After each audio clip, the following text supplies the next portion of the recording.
সামনে কি পুজো আসছে যেটা বলুন, বিশ্বকর্মা পুজো। এই বিশ্বকর্মা পুজোর জন্য যাদের যা গাড়ি ঘোড়া আছে তারা শুধু নয়, প্রত্যেকের বাড়িতে সাইকেল মোটরসাইকেল আছে। একটা ছোট্ট কথা বলে দিই, বিশ্বকর্মা যাকে নিয়ে আপনারা কর্ম করছেন, আপনার সরকারের কাছে নিবেদন রইল, আপনারা স্মরণ করবেন, তাকে ভক্তি ভরে পুজো করবেন, দেখবেন আপনাদের লাভ আছে। সামনে বিশ্বকর্মা পুজো কিন্তু মায়ের পুজোর পরেই কিন্তু, তাই বিশ্বকর্মা পুজোয় সবাই একটু নিরামিষ খাবার খেয়ে ভগবানকে একটু সেবা টেবা করবেন, বাবা বিশ্বকর্মাকে একটু স্মরণ করবেন, আপনাদের কাজ আছে। মা লক্ষ্মীকে একা বাড়িতে রাখবেন না, যুগলে রাখবেন। যত লক্ষ্মী নারায়ণের ছবি দেখবেন সব জায়গাতে দেখবেন লক্ষ্মী নারায়ণের চরণ সেবা করছে, এটাই প্রকৃত ছবি। এখন মডেলাইজ হচ্ছে বলে লক্ষ্মী আলাদা নারায়ণ আলাদা করে দিচ্ছে, কিন্তু ছবিতে আসল লক্ষ্মী সবসময় নারায়ণের পদসেবা করছে। এই জন্য বাড়িতে যদি একা লক্ষ্মী রাখেন তাহলে বাড়ি চঞ্চল হয়ে যায়। কেন? লক্ষ্মী চঞ্চলা হয়ে যায়। ছেলেরা বলে না টাকা পয়সা হাতে থাকছে না, কেন? লক্ষ্মী চঞ্চলা হয়ে যায়। কিন্তু নারায়ণকে যদি সঙ্গে রাখেন, নারায়ণের নাম হলো শান্তি, লক্ষ্মী হলো সুখ, আর নারায়ণ হলো শান্তি। এই দুজনকে এক পাশে রাখতে পারলে আপনার কাজ আছে।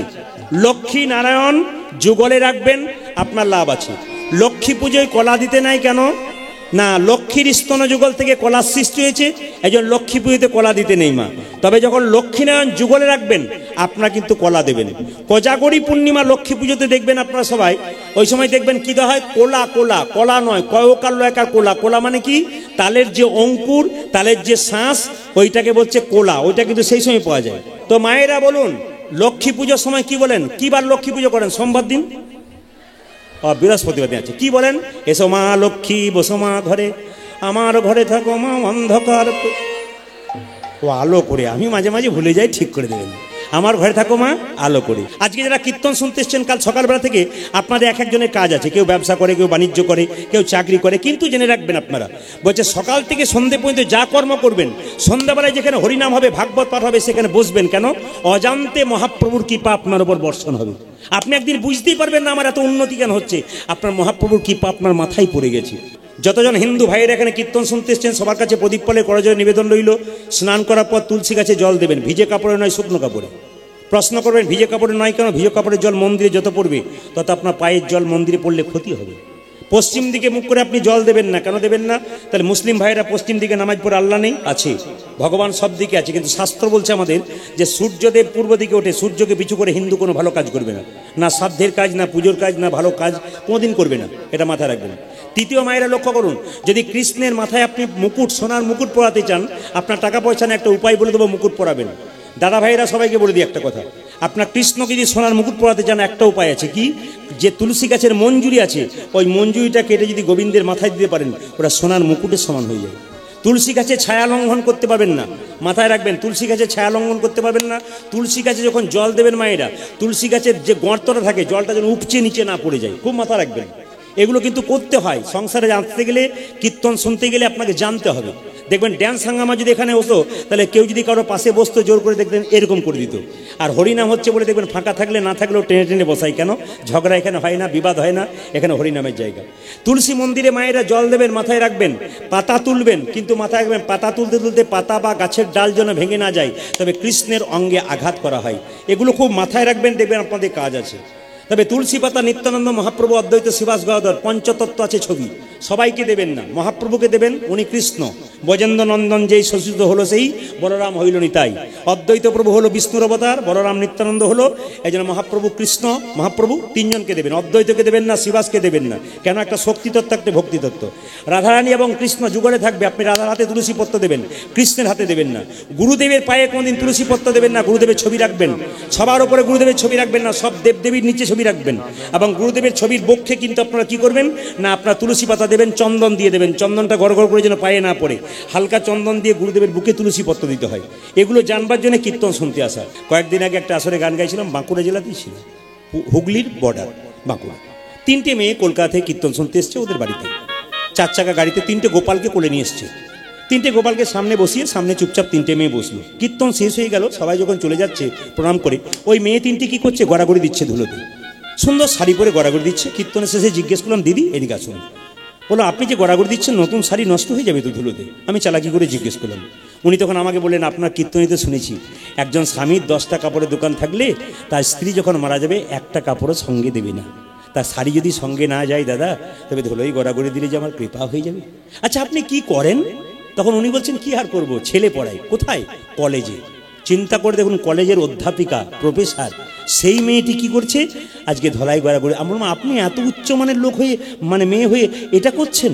বলছে আমার ছেলে আমার কাছ থেকে শিখবে কি করে, আমি যদি কৃষ্ণ ভক্ত হয়ে না গড়াগড়ি দিই, আমার সন্তান, আমার তো মা, আমি তার। তিনি একটা সুন্দর কথা বললেন, এপিজে আব্দুল কালাম বলেছেন, একটা বাবা হলো 100টা শিক্ষকের সমান, আর একটা মা হলো 100টা স্কুলের সমান। ওই স্কুলে পড়ানোর আগে মায়ের কোলটা হলো 100টা স্কুলের সমান।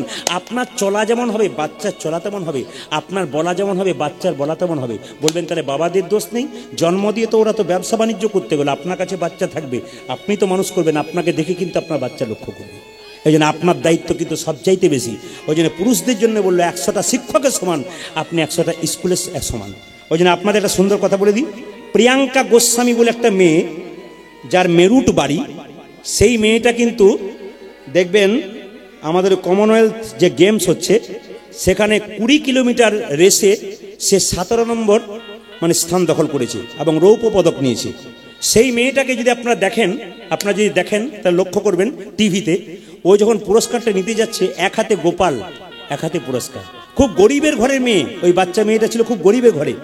তার বাবা একটা কন্ট্রাক্টরি কাজ করতো বাসে, খুব একটা পয়সা রোজগার করতে পারতো না, এবং তার মা খুব গরিব, বাবা গরিব। তারা দুজনে মিলে সেই বৌদ্ধ ধর্মের যারা প্রচার করে এবং যারা প্রসাদ দেয় তাদের কাছে গিয়ে প্রসাদ চাইতো, তারপর খেত, দিন কাটাতো।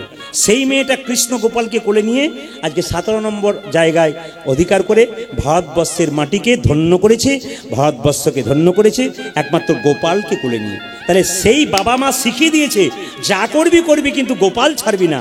আপনাদের বাচ্চাকেও আপনারা এরকম শিখিয়ে দিন, আপনাদের মেয়েদেরকেও শিখিয়ে দিন, যা করবি ব্যাগে গীতা রাখতে ছাড়বি না। শ্রীমদ্ ভাগবত গীতা রাখ, ভগবানকে স্মরণ কর, মেয়ে ছেলে উন্নত হয়ে যাবে। কিছু মনে করবেন না, আপনার যে যেখানে বসে আছেন, আপনাদের ছোট্ট কথা বলে যাই, মেয়েকে এমন কাপড় দেবেন না যে এই যে সামনে দুর্গাপূজা আছে, আমি দেখেছি অনেক বাবা মা বাচ্চা মেয়েকে নিয়ে যায় বাজারে, নিয়ে কি বলে, জামা কাপড় কিনবি, কেমন নিবি বাবা? ছোট ছোট কাপড় পরবো। বেশ ঠিক আছে, পরো। ওই যে মেয়েটাকে ছোট কাপড় পরাতে শুরু করলো, যখন 18 বছর বয়স হলো, আর বাবার সঙ্গে গেল না, নিজে করতে চলে গেল বাজার। ওই খাটো পোশাক পরে পুরুষের লোভী চোখ তাকে কিডন্যাপ করলো। কিডন্যাপ করার পর প্রশাসনকে দায়ী দিলেন আপনি, সরকারকে দায়ী দিলেন। মেয়ে যখন ফিরে এলো, মেয়ের গালে চট্টা মারলেন। তুই কোথায় গিয়েছিলি? মেয়ের গালে চট্টা মারবার আগে আপনার গালে মারুন। আপনি ছোটবেলায় মেয়েটাকে ওইরকম তৈরি করে দিয়ে দিয়েছেন। এরকম বাচ্চা আপনারা তৈরি করবেন না। সনাতন ধর্ম এই শিক্ষা দেয় নাই, পাশ্চাত্য ধর্ম শিক্ষা দিচ্ছে। তাই আপনাদের কাছে আমার করজোড়ে নিবেদন রইল, প্রদীপ পালের বাচ্চা মেয়েদেরকে ছোট থেকে আবরণযুক্ত পোশাক পরাতে শেখান। ও যেন শিখতে পারে, আমার বাবা আমাকে প্রথম থেকে শিখিয়ে দিয়েছে এই খাটো পোশাক পরবি না। এই জন্য এই শিক্ষা যদি আপনারা দিতে পারেন, আপনার লাভ আছে। আজকে মায়ের মন্দিরে কীর্তন, আমার খুব আনন্দ। আমাদের বাড়িতে মা মনসা আছে 7টা। আমার মা যখন আমি পেটে ছিলাম, তখন আমার জেঠিমা মায়ের মন্দিরে প্রদীপ দিয়ে বলেছিল, যদি আমার বোনের, আমার মা এবং জেঠিমা 2 বোন, আমার বোনের যদি ছেলে হয় তাহলে প্রদীপ নাম রাখবো। মা মনসা কৃপা করে প্রদীপই দিয়েছে।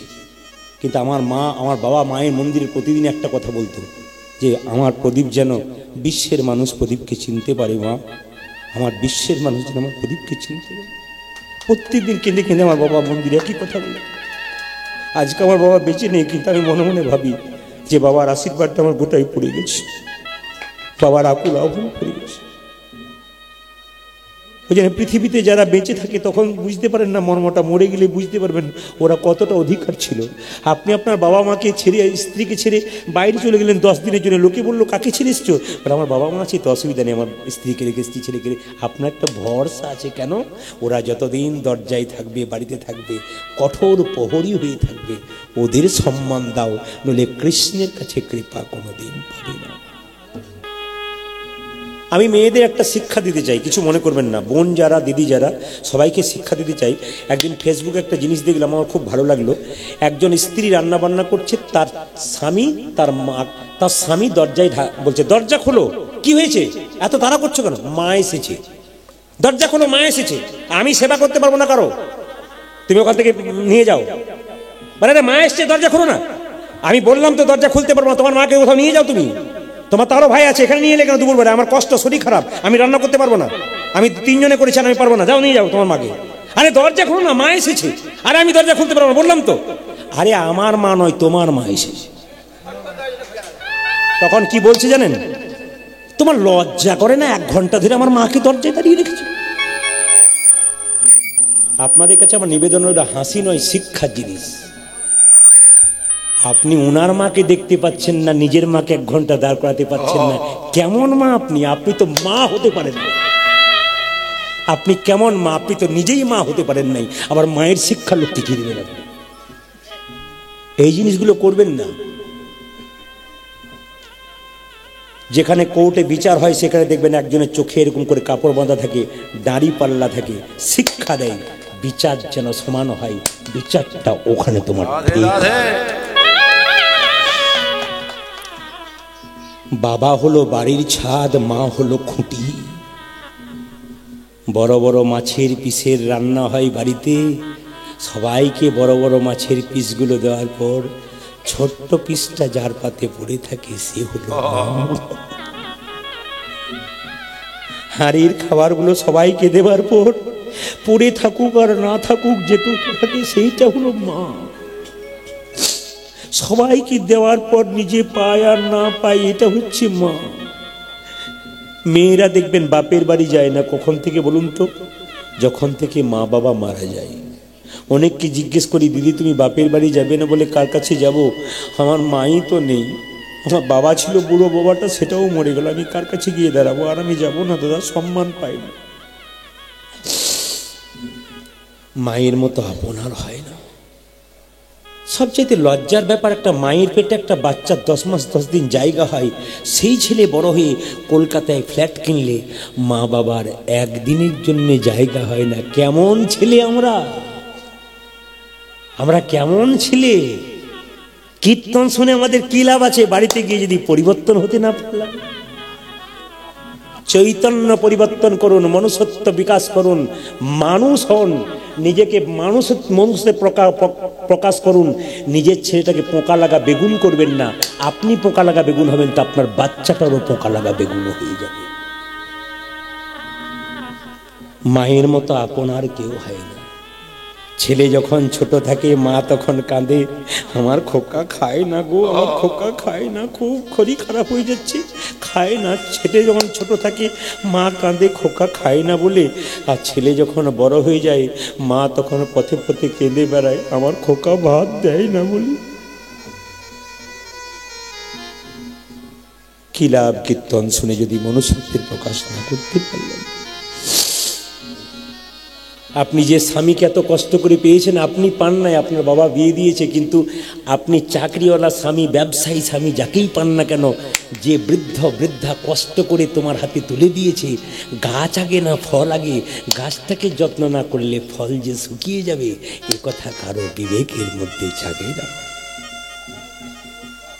কীর্তন শুনতে গেলে মানুষের মনুষ্যত্বের, আজকে আমি যতক্ষণে কথাগুলো বললাম শুধু এই আসরে নয়, প্রতিটি আসরে মানুষ এরকম স্থির হয়ে শোনে, স্থিরভাবে কথা বলে, আসর মুগ্ধ হয়ে যায়, চুপ করে থাকে। আপনাদের কাছে আমি আর বেশি মায়ের কথা বলবো না, শুধু একটাই নিবেদন আপনাদের সামনে রইল, একটু ছোট করে আপনাদের বলে দিই। যে ছোট্ট কথাটা রইল এইটাই, যে আপনি যদি কাউকে কাঁদান তবে আপনি কাঁদার জন্যে তৈরি হয়ে থাকবেন। কীর্তন মানুষের মনুষ্যত্বকে প্রকাশ করে। কৃষ্ণকে পুজো করুন আর না করুন, মা মনসাকে পুজো করুন না করুন, মা কালীকে পুজো করুন না করুন, দুর্গা পুজো করুন আর না করুন, ঘরের দুটো দেবদেবীকে পুজো করবেন। এই দুটো দেবদেবী যদি পুজো না করে আপনি দুর্গা পুজোতে অষ্টমীতে উপবাস করে দুর্গাকে পুষ্পাঞ্জলি দিয়ে যান, মা দুর্গা যেন বলতে চাইবে, মাটির প্রতিমা পুজিস রে তুই, আগে ঘরের জীবন্ত মা বাবাকে পুজো কর। আপনারা একটু অবাক হবেন, কম বয়সের ছেলেগুলো তো কীর্তন শুনছেই, পাশে বাঁ দিকে প্রচুর কম বয়সের বাচ্চা আছে, ডান দিকে প্রচুর বাচ্চা আছে, প্রচুর অনেকে দূরে দাঁড়িয়ে আছেন, অনেকে মাঝখানে বসে আছেন। বয়স্ক বাবাদের দিকে তাকান, যা 70 বছর 65 বছর বয়স, অনেক বাবাদের দেখতে পাচ্ছি আমি, অনেক বয়স হয়ে গেছে, চুপচাপ হরিবাসরে বসে আছে। খুব মাথায় রাখতে হবে, আমি পৃথিবীতে এলাম কার জন্যে? তুমি যখন ছোট ছিলে কি খাবে তার জন্যে ভগবান ভেবেছে, তারপর তোমার মা বাবা ভেবেছে। তুমি যখন চাকরি পাও নাই, কত দরজায় দরজায় তোমার বাবা গিয়ে টাকা আনতে গেছে, আমার ছেলের একটা চাকরি ব্যবস্থা করব, একটু করে দাও। অনেক মা বাবাকে দেখেছি বাচ্চাকে কোলে করে নিয়ে রাস্তা রাস্তায় যায়, আমাকে খেতে দিতে হবে না, আমার খোকার জন্য চারটি খাবার দাও। এত বড় কথা পৃথিবীতে কে বলতে পারে? তুমি ছোট ছিল তখন বুঝতে পারো না, কিন্তু এখন বড় হয়ে গেছে, অনুভব করতে পারছো না তুমি আমার মা আমার বাবা আমার জন্য কি করেছে।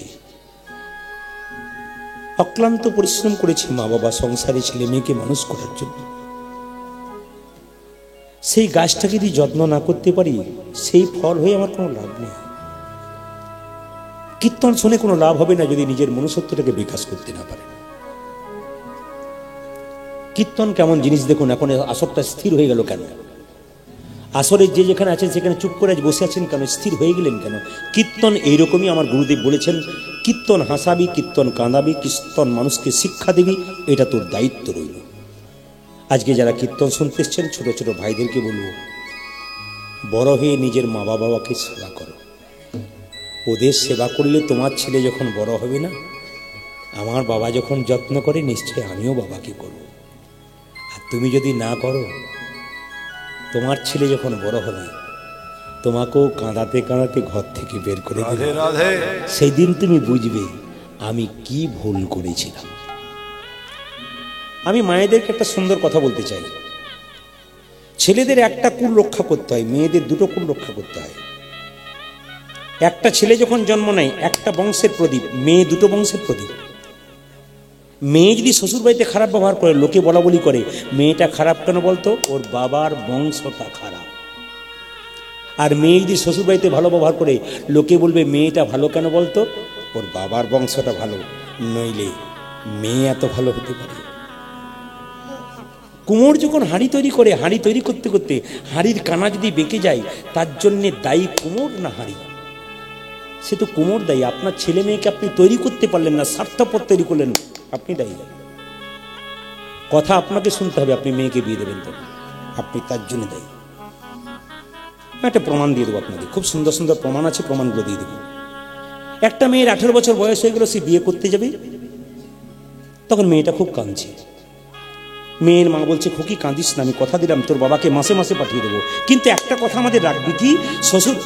শ্বশুর বাড়িতে গিয়ে ভালো ব্যবহার করবি, শ্বশুর শাশুড়িকে প্রণাম করবি, খুব ভক্তি করবি। মেয়ে বলল, হ্যাঁ মা। একটু হালকা শব্দ, একটু হালকা, খুব সাউন্ডটা না দিলেও কথা বলা যাবে না, একটু দিতে হবে। তো লক্ষ্য করুন, বলছে তুই শ্বশুর বাড়িতে গিয়ে ভালো ব্যবহার করবি, যদি ব্যবহার ভালো না করিস না, তাহলে আমাদের মান সম্মান চলে যাবে। খুব ভালো করে শুনবেন কথাটা। মেয়েটা তখন বললো, বাবা কথা দিলাম করবো, মা কথা দিলাম করবো। বিয়ে হবার অষ্টমঙ্গলা পেরোয়নি, ও গিয়েই ঝগড়া শুরু করেছে। মেয়ের বাবা, ছেলের বাবা মেয়ের বাবাকে ফোন করে বলছে, বেআই মশাই কেমন মেয়ে দিলেন? এ তো 7 দিন পেরোয় নাই, ঝগড়া শুরু করেছে। মেয়ে যখন বাড়িতে এলো, বাবা মা বলছে, খুকি কুই কুই করে বললাম তুই ঝগড়া করিস না, তবুই তুই ঝগড়া করলি, আমাদের মান সম্মান বজায় রাখতে পারি না, ছি, এ তুই কি করলি? মেয়ে বলছে, বাবা মা কিছু মনে করো না, 18 বছর ধরে যেটা শিখলাম সেটা করব, না শেষ দিনে যেটা শেখালে সেটা করব? বলছে, বুঝতে পারলাম না, 18 বছর তো দেখলাম তোমরা দুজনে দাদু ঠাকুমার সঙ্গে শুধু ঝগড়াই করে গেলি, শেষ দিনে শিখি আর কি লাভ আছে? আপনাদের কাছে কীর্তন যদি শিক্ষার জিনিস হয়, কীর্তন যদি মানুষের চৈতন্য পরিবর্তন হয়, তাহলে খুব জ্ঞান ভাণ্ডারে কথাগুলো মাথায় নিয়ে যাবেন। আর এই সুন্দর সুন্দর টিপ্পণী কথা শোনার জন্যে আজ পশ্চিমবাংলা নয়, আজকে প্রত্যেকটি রাজ্যে রাজ্যে, প্রত্যেকটি দেশের বাইরে, আমেরিকা থেকে আমাকে প্রচুর ফোন করে, কিন্তু আমি সময় দিতে পারি না। ইংল্যান্ডে থেকে ফোন করে, আন্দামান নিকোবর দ্বীপপুঞ্জ থেকে 7 দিন ধরে চাইছে আপনাকে দ্বীপে দ্বীপে গান করাবো। আপনি দেখবেন দ্বীপপুঞ্জ, নদীর দ্বীপপুঞ্জর মাঝে, সমুদ্রের মাঝে দ্বীপ, সেখানে দেখবেন আপনার মোবাইলে গান শুনছে কেমন ভক্ত আছে, খালি সবাই লাগিয়ে আছে যেখানে যাচ্ছে। না, আশীর্বাদটা আপনাদের। কেন? আমি যখন ইংরেজিতে MA করেছিলাম, তখন আমার 7 জন বন্ধুর সঙ্গে করেছিলাম, 6 জন বন্ধু এখন স্কুলের শিক্ষক, 3টে মেয়ে 3টে ছেলে। তারা ফোন করে বলে, প্রদীপ তুই কী করলি? আমরা সরকারি চাকরি দিলাম, আর তুই কী করলি? আমি ওদেরকে বলি, তো সরকারের চাকর হলি, আর আমি এমন একজনের চাকর হলাম যার জন্য এত এত সাধুগুরু বৈষ্ণবের চরণ ধুলি মাথায় পেলাম। তারা এখন আমায় বলে, প্রদীপ আমরা জীবনে একবার মালা পড়েছি, তুই প্রত্যেক দিন মালা পড়ছিস, আয় একবার পড়ে দেখ কী অবস্থা হয়। এখন বলে, আর পরে এই জন্মে মনে হবে না, পরের জন্মে দেখব। একজন আমাকে বাসায় গিয়ে বললেন, দাদা কি পালা করবেন? আমার পালা তো আমি জানি না। আপনি পালা জানেন না, তাহলে কি জানেন? বললাম, পালা তো যাত্রার হয়, নাটকের হয়, পালা তো কীর্তনের হয় না। আমাদের জীবনে তো দুটো পালা আছে, একটা আসার, একটি যাওয়ার। আচ্ছা মায়েরা বলুন তো, কোন পালাটা শেষ হয়েছে আমাদের, আষাঢ়টা না যাওয়ারটা? জোরে বলুন। আষাঢ়টা শেষ হয়ে যাওয়ারটা শেষ হয়েছে? আষাঢ়টা। বাকি আছে কোনটা? জোরে বলবেন। বাকি আছে কোনটা? যা অন্য জায়গায় ভয়ে বলে না, যাবো না বলে, আপনারা বলছেন খুশি হচ্ছে। কোনটা বাকি আছে? এত যদি বুঝছেন যাওয়ারটা বাকি আছে, তাহলে সাদা চুলে গোদরেজ নিচ্ছেন কেন নিচ্ছেন? দেখবেন বলা হরি হরি বলে মরা যখন দরজায় যায়, আমিও প্রণাম করি, আপনিও প্রণাম করেন, কি ভাবেন? ও বোধহয় গেল, আমি বোধহয় যাব না, এটা আমরা ভাবি। চলুন আমরা লীলার মধ্যে যাব। আজকে যে লীলাটি গাইব আপনাদের বর্ধমান, যে এটা বর্ধমান পড়ছে, বাঁকুড়া পড়ছে, বাঁকুড়া বর্ধমান লাগালাগি পড়ছে, বর্ধমান জেলাতেই থাকবো আজকে। এই যে লীলাটি শুনছেন আজকে, ভক্ত রঘুনন্দন, আপনারা বাচ্চা ছেলে বাড়িতে অনেকের আছে, আসতে মায়েরা, বাচ্চা ছেলে বাড়িতে অনেকের আছে, আপনারা এক কাজ করবেন, এই প্রসাদটা কীর্তনের শেষে নিয়ে যাবেন। এই কমিটির ভাইয়েরা দিয়েছে, আরও বাতাসা যদি থাকে তাহলে কমিটির ছেলেদেরকে বলবো আপনারা এখানে এসে জমা দিয়ে দিন। এই বাতাসা প্রসাদ কীর্তনের শেষে আপনারা নিয়ে যাবেন। লাভটা কি হবে না, বর্ধমান জেলার শ্রীখণ্ড গ্রামে গোপীনাথ বলে একজন গোপীনাথ ছিলেন, গোপীনাথের মন্দির এখন আছে, তার হাতে দেখবেন অর্ধেকটা পাথরের নাড়ু আছে। এই যে পাথরের নাড়ুটা অর্ধেকটা হলো কেন, তার সেই লীলাটার নাম ভক্ত রঘুনন্দন। 5 বছর বয়সে গোপীনাথকে নাড়ু খাইয়েছে। বারটা ছিল বৃহস্পতিবার দিন, আর রঘুনন্দনের জন্ম হয়েছিল বৃহস্পতিবার দিন, এবং সেদিন সরস্বতী পুজো ছিল। যদি কীর্তন শুনে এই প্রসাদটা বাড়ি নিয়ে কেউ যেতে পারেন, তাহলে তার লাভ কি কি আছে আমি প্রথমে লাভটা বলে দিই। মায়েরা কাপড়ে কোণে বেঁধে নিয়ে যাবেন, দাদা ভাইয়েরা পকেটে নিয়ে যাবেন, একটা কোণা হলেও নিয়ে যাবেন। যদি কেউ না পান তাহলে একটা পথ আপনাদের বলে দেবো, আমি এখনই বলে দিচ্ছি। এই বাতাসা প্রসাদটা বাড়িতে নিয়ে গিয়ে, যে বাড়ির বাচ্চা খুব চঞ্চল, পড়াশোনাতে মন নেই, ছটপট ছটপট করে বেড়ায়, দেখবেন বাড়ির বাচ্চারা, আপনাকে গ্যারান্টি দিচ্ছি আমি, এই বাতাসা প্রসাদ প্রত্যেক বৃহস্পতিবার দিন এই বাতাসা প্রসাদ আপনারা কি করবেন, প্রতি বৃহস্পতিবার দিন বাতাসা প্রসাদ স্নান করিয়ে তুলসী মন্দিরে বসে একটা তুলসী পাতা দিয়ে তার কপালে 3 বার জয় গোপীনাথ বলে ঠেকিয়ে তার মুখে দেবেন। দেখবেন প্রতি বৃহস্পতিবার দিন 1 বছর দিন বাচ্চাকে 4 ঘন্টা পড়তে হবে না, 2 ঘন্টাতে হবে, আর বাচ্চার চঞ্চলতা দূর হবে, কৃষ্ণ ভক্ত তৈরি হয়ে যাবে। যদি মায়েরা ভক্তি ভরে করতে পারেন, আপনাদের সংসারে যত ছেলে আছে চঞ্চল, তারা কৃষ্ণ ভক্ত হবে। দ্বিতীয় নিয়ম, বাড়িতে অশান্তি প্রত্যেকের লেগে আছে, টাকা পয়সা গাড়ি বাড়ি সব আছে, শান্তি নাই। শান্তি প্রতিষ্ঠা করতে গেলে বৃহস্পতিবার দিন তুলসী পাতাটা দিয়ে তুলসী মন্দিরে তুলসী গাছের নিচে এই বাতাসাটা গুঁড়ি করে ভেঙে দেবেন। প্রতিদিন 1 ঘটি করে জল দেবেন বাড়ির সবাই, দেখবেন আস্তে আস্তে গৃহের শান্তি ফিরে আসবে। 3 নম্বর, বাড়িতে যদি খুব অসুস্থতা আছে, বহুদিন ধরে ভোগ করছে, ডাক্তার দেখছে কিন্তু ভালো হচ্ছে না, দেখবেন এই প্রসাদ ভক্তি ভরে জয় গোপীনাথ বলে তুলসী পত্র দিয়ে খাওয়ান, প্রতি বৃহস্পতিবার 1 বছর খাওয়ান। দেখবেন সেই ব্যক্তি আস্তে আস্তে বলবে আমার অনেক কষ্ট দূর হয়েছে, ভগবানের নাম করতে করতে সে আস্তে আস্তে ভালো হয়ে গেছে। এই জন্য ভগবানের নামে যে মানুষের উন্নতি হয় তার প্রমাণ আপনাদের অনেক আজকে দিয়ে দেবো। আমি একটু ছোট্ট করে বলি। এবার আপনারা প্রশ্ন করবেন, একটু বাতাসা নিয়ে আমি বৃহস্পতিবার দেবো বলছেন, তো আমি 1 বছর কি করে দেবো? আপনি বৃহস্পতিবার দিন বাড়িতে হরির লুট দেবেন, 2 কেজি বাতাসা, পাড়ার ছেলেকে কিছু দেবেন, আর 1 কৌটো বাতাসা রেখে দেবেন, প্রতি এই বাতাসাটা নিয়ে গিয়ে ওখানে মিশিয়ে দেবেন। মিশিয়ে দেওয়ার পর প্রতি বৃহস্পতিবার 1 টুকরো করে বাতাসা, 1টা করে তুলসী পাতা বাড়ির বাচ্চাদেরকে দিন। শাস্ত্র বলছে বাচ্চা কৃষ্ণ ভক্ত তৈরি হয়ে যাবে। এই বর্ধমান জেলার শ্রীখণ্ড গ্রামের 2 ভাই, লীলাটা শুনবেন। বড় ভাইয়ের নাম মুকুন্দ সরকার, ছোট ভাইয়ের নাম নরহরি সরকার। তো বড় ভাই কবিরাজি চিকিৎসা করতে খুব একটা নাম ডাক ছিল না। একদিন ছোট ভাই বলছে, দাদা একবার শ্রীবাসঙ্গনে মহাপ্রভুকে দেখতে গেলে হয় না? যেমন আপনারা যারা কীর্তন শুনতে এসছেন, কেউ কি পায়ে হেঁটে এসছেন? খুব কমই, যারা গ্রাম থেকে এসছে, পার্শ্ববর্তী গ্রাম থেকে, তারা পায়ে হেঁটে এসছে। কিন্তু দেখবেন বেশিরভাগ লোক 1 কিলোমিটার আসছে, তাও মোটরসাইকেল আসছে। তখনকার দিনে মোটরসাইকেলও ছিল না, 4 চাকা গাড়িও ছিল না, আর খুব একটা ট্রেন বাসেরও যোগাযোগ ছিল না। তখন শ্রীখণ্ড থেকে নবদ্বীপ এত রাস্তা হেঁটে হেঁটে যেতে হতো। এই হেঁটে হেঁটে যেত, তাহলে এত রাস্তা হাঁটতো কি করে? হরিনাম করতে করতে চলে যেত, রাস্তা খাটো হয়ে যেত। আপনি একদিন অনেক রাস্তা হাঁটবেন, দেখবেন আপনি কৃষ্ণ নাম করতে করতে চলে যাবেন, আপনার রাস্তা কখন খাটো হয়ে গেছে। কিন্তু আপনি টেনশন মনে করেন, এত রাস্তা যাব কি করে, এই ভাবনা চিন্তা করলে আপনার টেনশন বাড়বে, রাস্তাও বেড়ে যাবে কিন্তু। আর আপনি হরিনাম করতে করতে চলে যান রাস্তা দিয়ে, কখন রাস্তা খাটো হবে বুঝতে পারবে না। তো মুকুন্দ নরহরি দুজনে মিলে চললো কোথায়? শ্রীবাস অঙ্গনে। কোথা থেকে? শ্রীখণ্ড থেকে। কীর্তন গাইতে গাইতে চললো। চলো দাদা, দুজনে মিলে আমরা মহাপ্রভুর আশীর্বাদ নিয়ে আসি। দুজনে মিলে চললো কিভাবে? কৃষ্ণ কেশব কৃষ্ণ কেশব কৃষ্ণ কেশব তাই নাম, রাম রাঘব রাম রাঘব রাম রাঘব রক্ষমাম। হরে কৃষ্ণ হরে কৃষ্ণ কৃষ্ণ কৃষ্ণ হরে হরে, হরে রাম রাম রাম হরে হরে। কৃষ্ণ কেশব কৃষ্ণ কেশব কৃষ্ণ কেশব তাই নাম, রাম রাঘব রাম রাঘব রাম রাঘব রক্ষমাম। হরে হরে কৃষ্ণ হরে বণিক বাড়া, বণিক। কৃষ্ণ কৃষ্ণ হরে হরে, হরে রাম রাম রাম হরে হরে। কৃষ্ণ কেশব কৃষ্ণ কেশব কৃষ্ণ কেশব কহি নাম, রাম রাঘব রাম রাঘব রাম রাঘব রক্ষমাম। কৃষ্ণ হরে কৃষ্ণ কৃষ্ণ কৃষ্ণ হরে হরে, হরে রাম রাম রাম হরে হরে। কৃষ্ণ কেশব কৃষ্ণ কেশব কৃষ্ণ কেশব তাহি নাম, রাম রাঘব রাম রাঘব রাম রাঘব রক্ষমাম। কৃষ্ণ হে